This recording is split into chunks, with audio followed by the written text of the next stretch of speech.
This mini campaign case study video will review 5 public relations campaigns.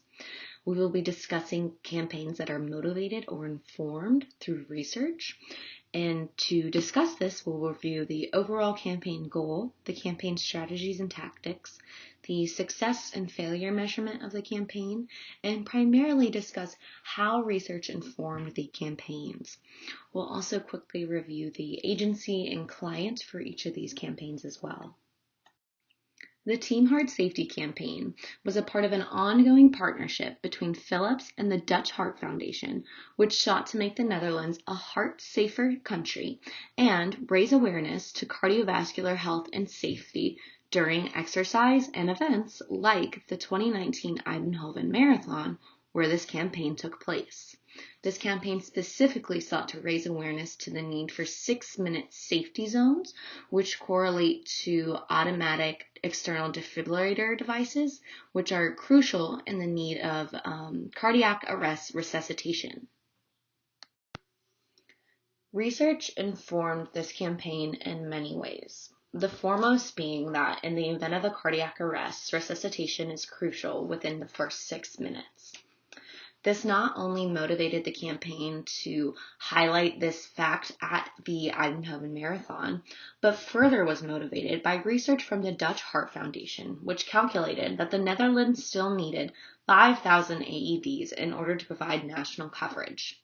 This partnership with Philips, whom is considered one of the global leaders in AED technology, brought not only sponsored AED devices to the Eindhoven event and throughout the Netherlands, but also brought 3 runners to the marathon that wore LED displayed shirts, which were connected to GPS devices and real-time displayed the distance to life-saving AED devices. The goal of this campaign stemmed from the earlier partnership between Philips and the Dutch Heart Foundation, and therefore seeks to make the Netherlands a more heart-safe country.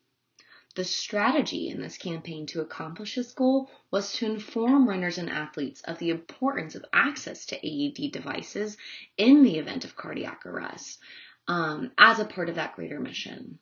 The tactics of this campaign included the 3 runners wearing the sponsored and LED displayed shirts, the Philips sponsored AED devices at the event, the attention and presence at the event itself as well as post-production ads and campaign videos from the event to further promote this message. Overall, evaluating this campaign, it has been posted across different websites, blogs, and social medias, making it a relatively successful campaign. Now, let's watch just a short snippet of the campaign video so you can see more of these campaign tactics and strategies in place.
Nurofen is a pain relief medication company, and just last year began the rollout of these more comedically timed but scientifically and research-based advertisements in the greater rebranding and repromotion of their medications.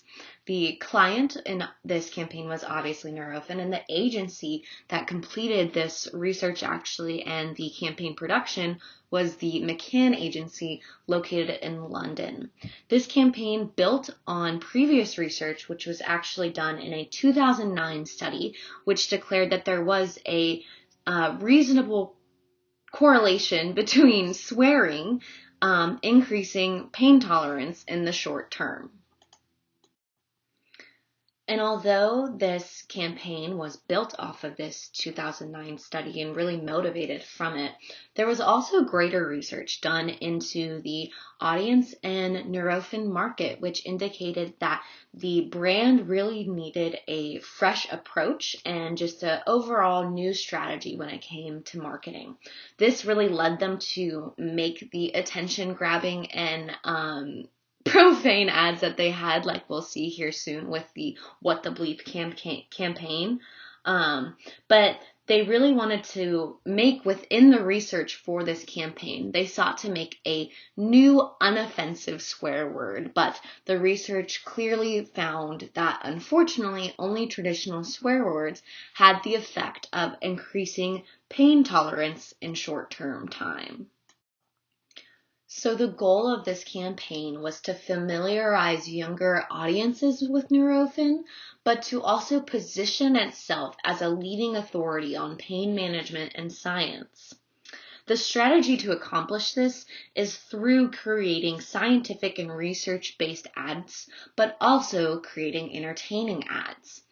The tactics for this was through the rollout of advertisement campaigns, like doing the What the Bleep research and actual campaign video, and also running later on advertisements and videos related to Nurofen in the same sort of comedic tone.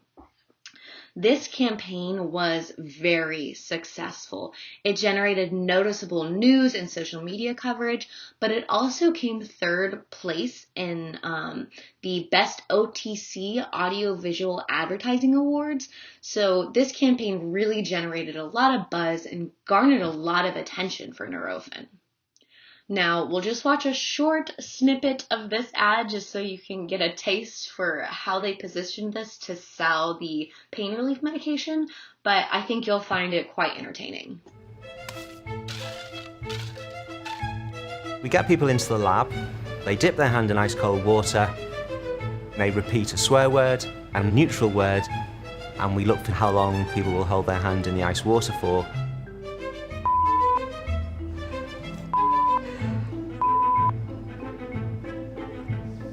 Can I take it out? But what if Nurofen could find a socially acceptable swear word with the same pain-relieving properties? We brought together a panel of experts to investigate. I am really fascinated as to whether or not it's possible to create a swear word that isn't also offensive. Oh, bolter cunt. I think it's a euphemism for f***ing. It's close enough to the worst swear word we all know. So if we can find something else that has the positive effects of swearing without the side effects of offending the people around you, that would be terrific. My one is puke. Volk and Schul. Shiggle.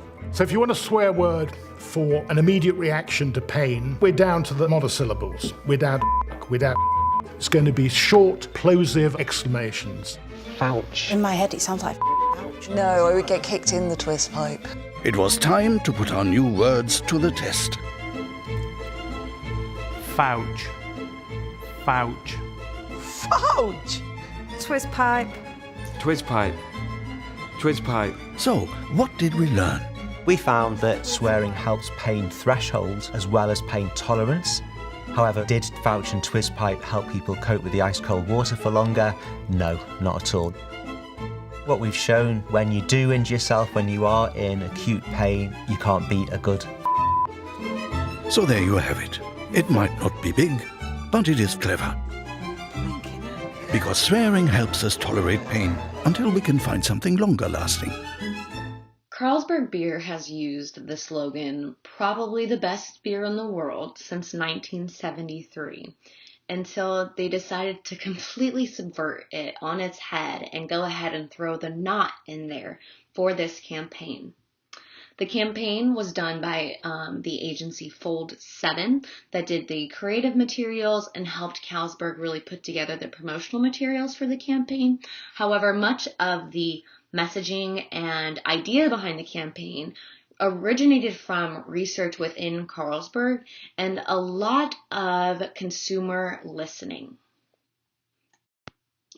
This campaign was purely motivated by market and consumer research and sought to just really do a brand overhaul. And so the overall goal was to change the way people thought about Carlsberg and really bring about a new era of transparency, honesty to reconnect with their consumer base. And the strategy for this was by doing a brand overhaul, inverting the brand's old slogan and using that as a pivot point for rebranding. The tactics for this campaign obviously included the inverted slogan campaign, which actually played to some online trolls and comments that Carlsberg had received, which was furthered by the company actually promoting tweets online that had bad-mouthed or talked down about the beer as a part of this campaign and marketing that they were trying to do better.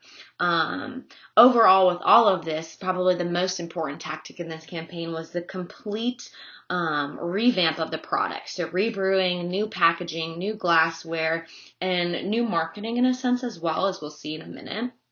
And overall, this campaign, although risky, was very successful. It gained notable attention in media news globally.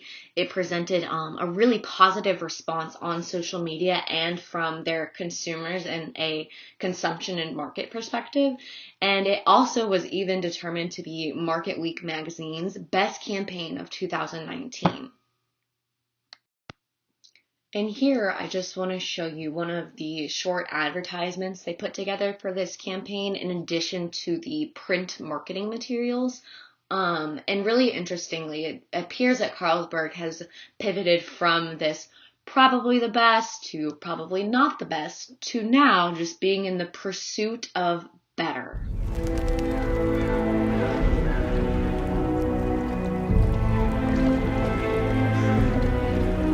Probably the best beer in the world. Once true. But in the UK, Carlsberg pursued being the biggest, not the best. And the beer suffered. But we Danes don't cry into our beer. We focus on brewing a better one. New Carlsberg Danish Pilsner. Rebrewed from head to hop. Has the person responsible for the old beer been dealt with?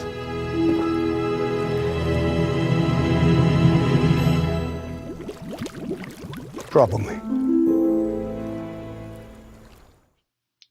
Save the Flight was a German campaign done by Ogilvy Germany and for the client Deutsche Bahn, a German rail company. And this campaign was really rooted, motivated, informed, and successful because of so many different aspects of research. And it really aimed to bring about a shift and change in German travel and German tourism.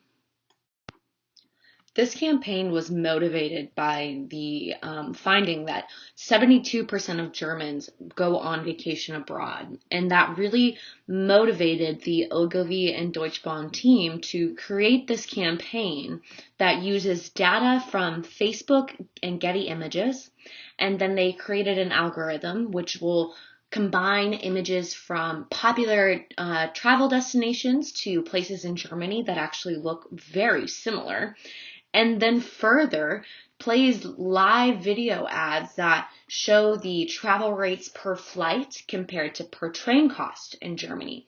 So it's a real-time advertisement with real-time individualized data with an infinite number of combinations due to this algorithm development for the campaign. The goal for this campaign was to get more Germans to travel using Deutsche Bahn, and their strategy to accomplish this was to target millennial and younger audiences through a complete social media campaign.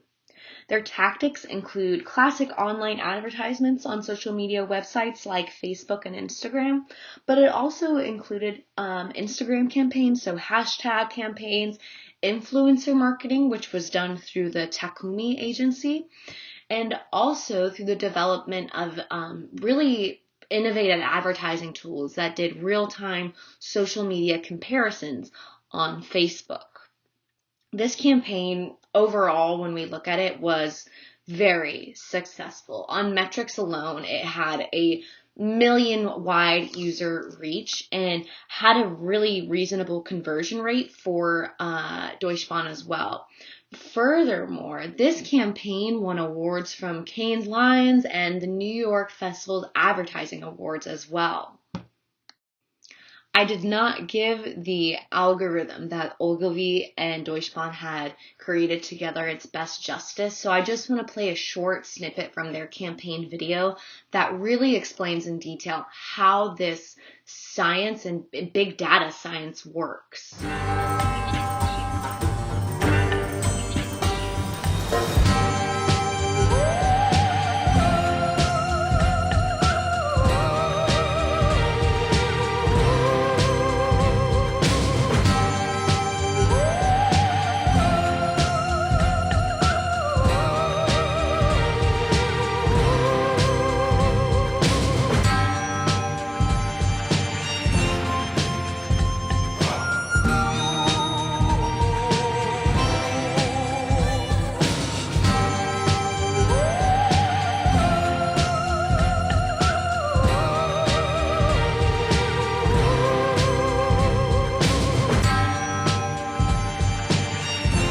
This was just the beginning. Then we asked ourselves, how can we bring even more relevance and attention to each comparison? First, we developed an algorithm that searches for look-alike photographs. Through Facebook data, we found travel enthusiasts like Lucas who are interested in specific destinations. Geo-targeting pinpoints Lucas' current location and the closest airport. Another algorithm finds the destination airport. A search engine identifies the cheapest flight price for Lucas in real time. A unique social media price comparison, completely automated in an infinite number of variations.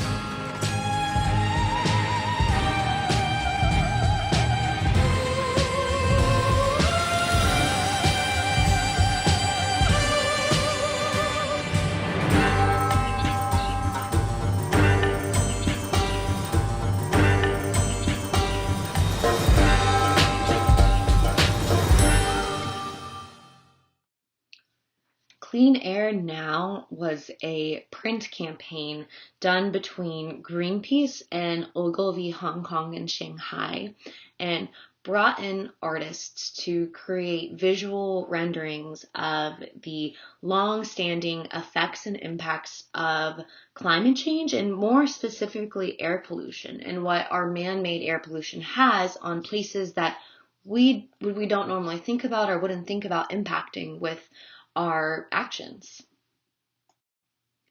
This campaign is built on and motivated by research from organizations like Greenpeace and others that really seek to call attention about air pollution and the far-reaching effects it has on not only our climate, but our health as well. In the campaign, the images used, the often destructive or top images you will see here in a moment, are all related to the common culprit of burning fossil fuels, but also there's a greater impetus and initiative within all of this of the death toll and the loss and the destruction caused by fossil fuel burning and air pollution. A study by Greenpeace South Asia estimated that 4.5 million deaths a year worldwide were due to air pollution. And this is part of what really motivated this campaign. The goal of Clean Air Now was to motivate people to join Greenpeace, but to also demand for clean air in the future. There are a lot of marks and numbers and estimates that scientists and researchers give, and one of them is that if we want things to look better by 2030, we need to demand them now in 2020. So some of the strategies and tactics for this campaign further it was a print campaign, so some of the images were featured in magazines, also used in print advertisements like you will see here in the next slide in subways, or almost looking like a movie poster. And furthermore, it actually was shared online and on social media from different users that had discovered it and had a reasonable amount of traction in that form as well. Some other tactics of this campaign were a digital petition and worldwide protests held by Greenpeace to motivate more people to demand clean air now. Overall, this campaign was widely well received and very successful. It had won 3 merit awards at the One Award Show in categories for magazine campaign, poster campaigns, and craft photography. Greenpeace has continued their Clean Air Now advocacy through different avenues, but these artistic pieces and renderings can still be found across the web and on social media. And here are just 2 examples of how the Clean Air Now campaign was implemented. You also can find some posts with these images if you search #CleanAirNow on social media, but these were some implementation of print methods.